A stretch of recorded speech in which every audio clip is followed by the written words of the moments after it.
Déterminés à mettre fin aux risques encourus par les populations vivant dans les quartiers sous-intégrés de Libreville, les membres du gouvernement se sont rendus sur le terrain, constater un des facteurs potentiellement liés aux éboulements. La nature, certes, est la première cause des catastrophes naturelles, mais l'activité humaine n'en est pas moins une. Il y a des situations qu'on a observées avec le ministre des Mines, avec des carrières sauvages qui sont créées et qui aussi sont potentiellement porteurs de danger dans la mesure où il y a des logements, des habitations au-dessus de ces collines qui sont ravinées et qui posent quelques difficultés.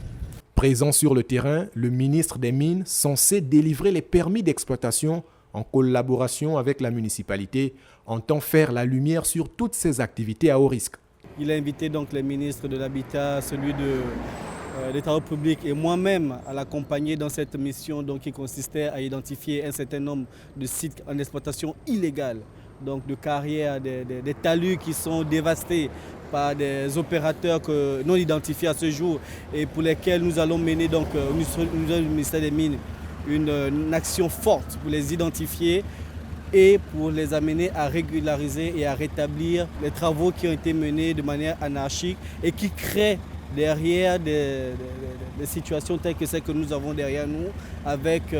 des talus qui sont ouverts dans tous les sens, des maisons qui sont superposées et des risques d'éboulement avec l'arrivée des pluies. Au service du contribuable, le gouvernement se déploie pour assurer la sécurité des Gabonaises et des Gabonais.